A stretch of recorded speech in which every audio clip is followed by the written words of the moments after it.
Morning, dear students. So we can start the session with radiology questions. And the very first question is like something like this.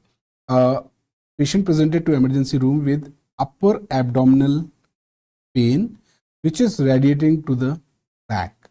And on X-ray, a colon cutoff sign was seen. So the clinical picture is like quite clear and like for abdominal pain,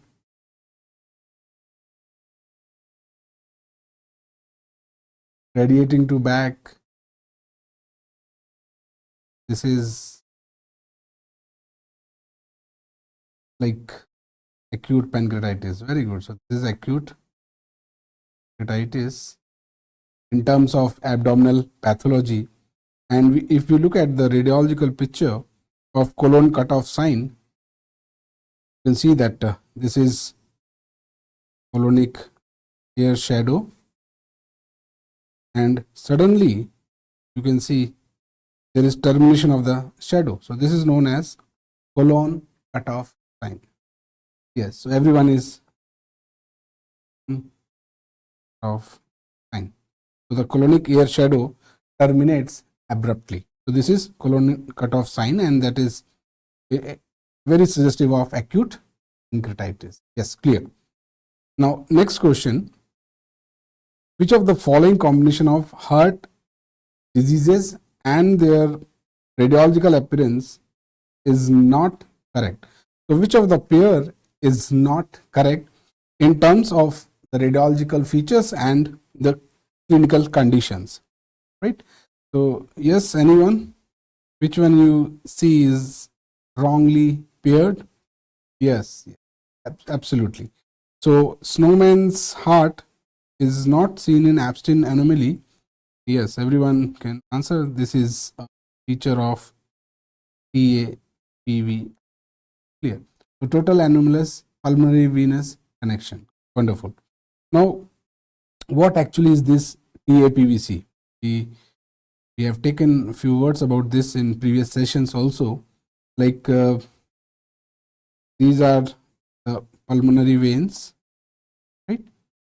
These are the pulmonary veins, and which are bringing the oxygenated blood to the left atrium. These pulmonary veins. Now what happens? These pulmonary veins, they connect with the brachiocephalic vein. So they connect with the brachiocephalic vein, brachiocephalic trunk, which is carrying deoxygenated blood, be drained into the superior vena cava, right? So what is happening here? There is mixing of this oxygenated blood with the deoxygenated blood, which is going through the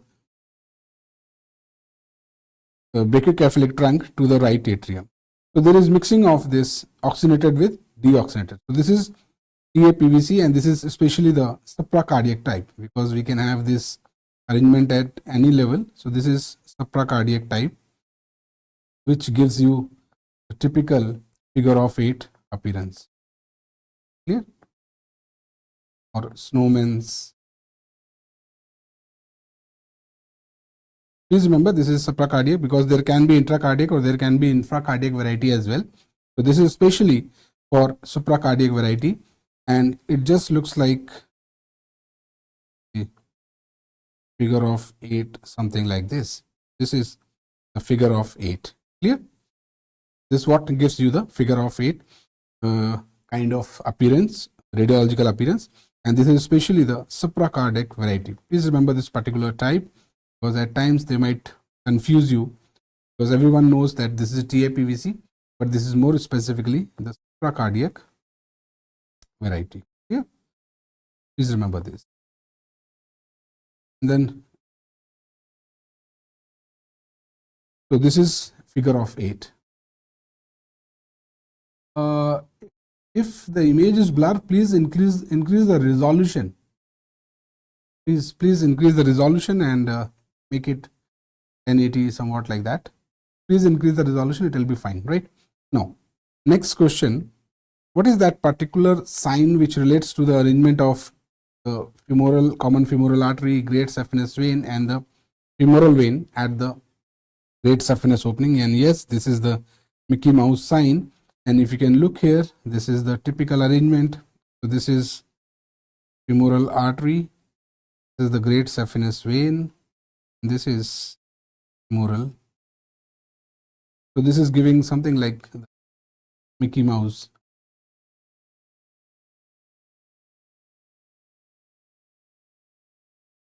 Appearance or Mickey Mouse. And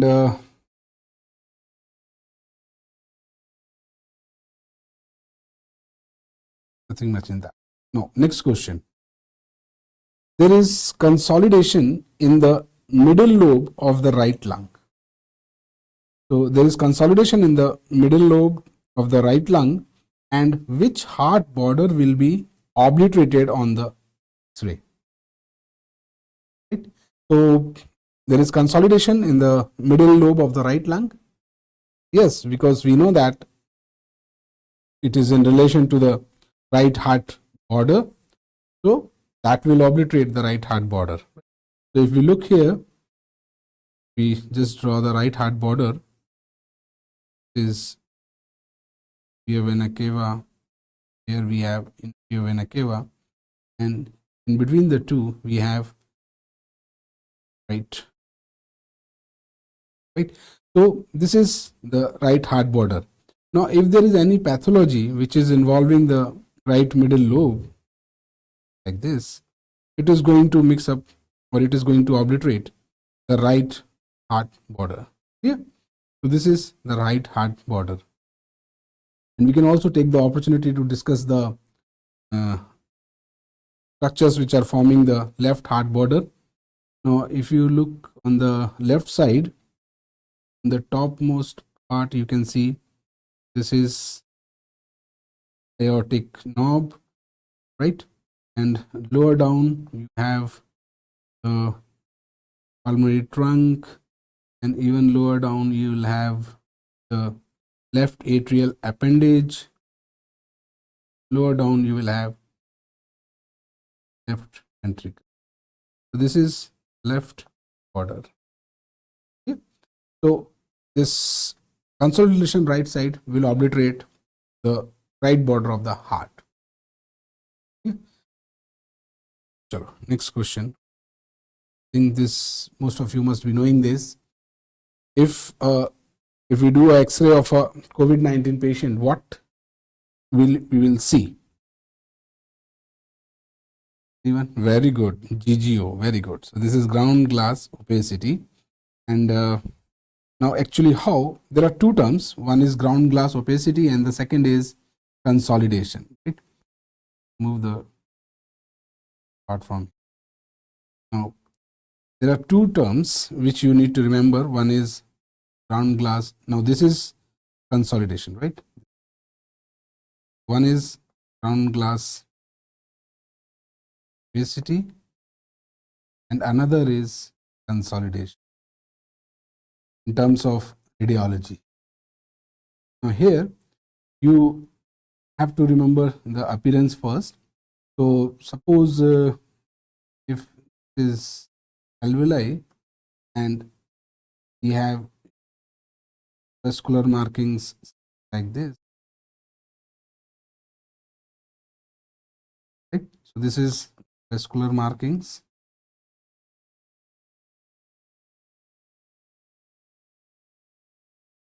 Now if there is opacity which is there but it is not masking the vascular impression, this is known as ground glass opacity.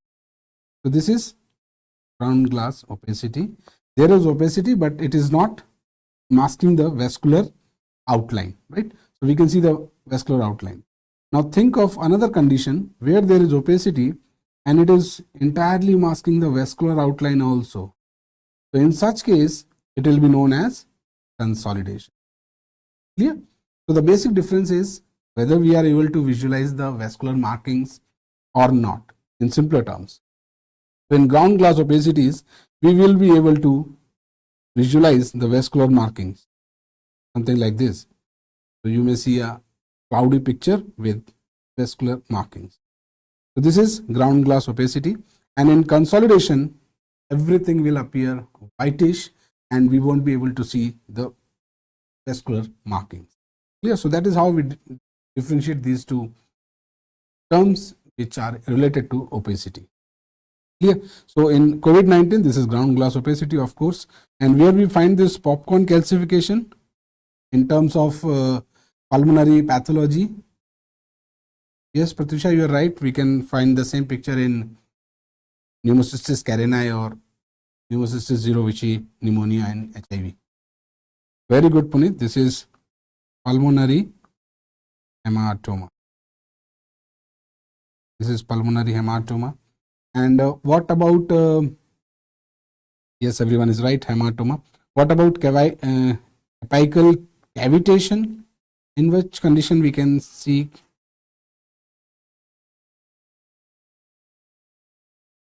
Patricia, you are right. Right now we are talking about radiology of, in terms of radiology, yes, we can see popcorn cells in Hodgkin's also. Very good, Gulshan, very good. Yes, this is pulmonary tuberculosis. Pulmonary tuberculosis. And whenever you have this kind of term, bilateral hilar lymphadenopathy, what condition you might think of? Bilateral hilar sarcoidosis. Wonderful, wonderful. This is sarcoidosis. Clear? So this is the basic in this particular question. The ground glass opacity, yes, remember for COVID-19 and also for pneumocystis carinii pneumonia. Now, which of the following is used to know the correct position of IUCD? Want to check whether the IUCD has been placed properly or not? What investigation you would prefer to do?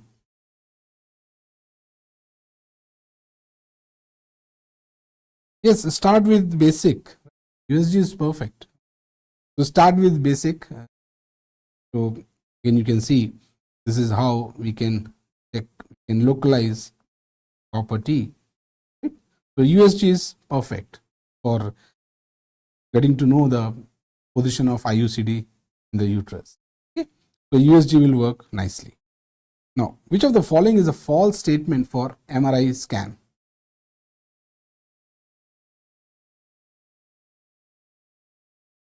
Which of the following is the false statement for MRI scan? Yes, Pratusha, you are okay. Yes, very good. Yes, absolutely, because MRI gives us a very valuable idea about the soft tissues, but in terms of bony evaluation, CT scan is far better, right? So MRI is not valuable or good for bony structures. For bony, we always prefer CT scan. Next question. A case of prostatic carcinoma is receiving sequential radiotherapy at the dose of 1.8 to 2.4 gray for 5 days per week. Yes, Pratusha, MRI for soft tissue. So what we have done, we are not giving the entire dose at once. We have divided the dose into to multiple phases. So that is known as regular fractionated radiotherapy. So we have divided the regular fractionated radiotherapy. So we have divided the entire dose into multiple pieces and we are giving it in multiple stages. So that is regular fractionated radiotherapy. Everyone is correct. Now, an adult male is brought to the emergency room with loss of consciousness following a road traffic accident. And when we did a CT scan, we did not got much findings except for few petechial hemorrhages. So there was no obvious findings except for few petechial hemorrhages. Yes, everyone is right. This is diffuse axonal injury. So this is a diffuse axonal injury, and this is how we will see a CT scan of a diffuse axonal injury. We will see these are the petechial hemorrhages, right? So this kind of picture, think of diffuse axonal injury. Now, I think most of you can answer what we will see in epidural hemorrhage. What kind of appearance in epidural hemorrhage?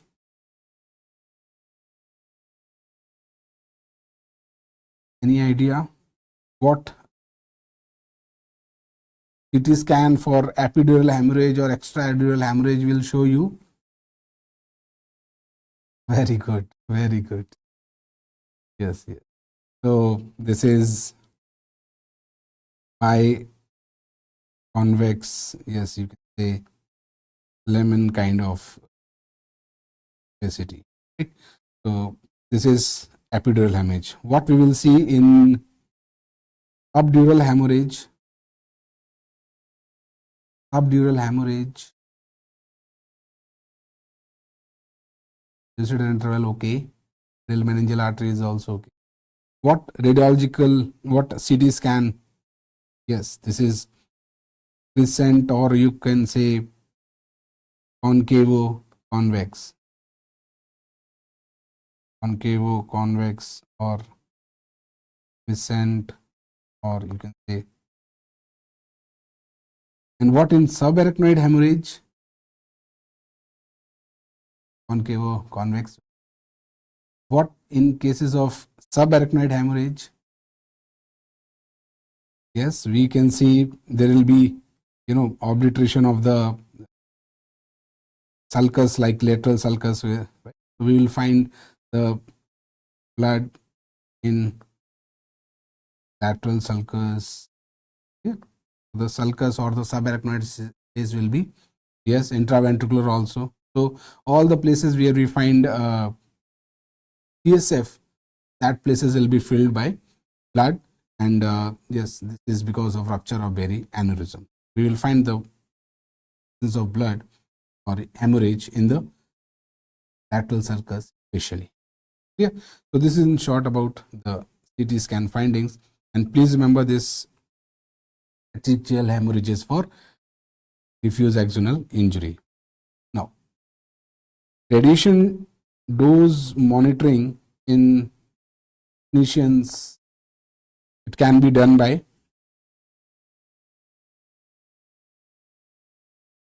now this is monitoring. We have to check how much is the exposure of radiation exposure to the person working in those imaging facilities.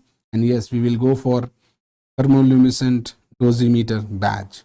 So this is how badge looks like, right? So this is TLD badge, and this has to be read every the reading has to be taken every 3 months, right? We have to check how much exposure has been, yes, every 3 months. Very good, Puneet. Now, what is this word grid in X-ray? What is this word grid in X-ray?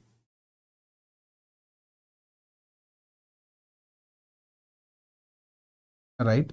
What is this grid in X-ray?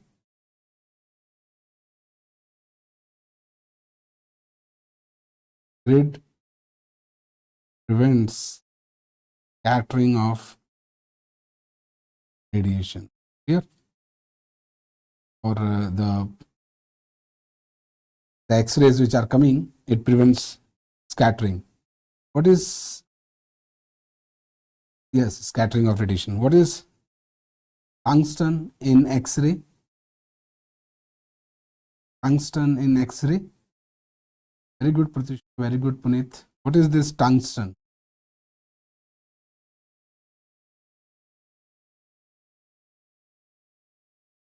Yes, so this is the target material over which the fast moving electrons they strike, and that generates the X-rays, right? So this is target material. And of course, lead apron is prevent radiation exposure. So especially we can see in, must have seen the technicians wearing that lead apron. Okay, right. So these are few theoretical questions for radiology. Now we can start with psychiatry. A patient presented to psychiatric OPD, and then psychiatrist asked, "What is your name?" The patient repeated the same words and asked the same question to the psychiatrist. What is this known as? Yes, I think everyone can answer is this is echolalia, and like repetition of the same exact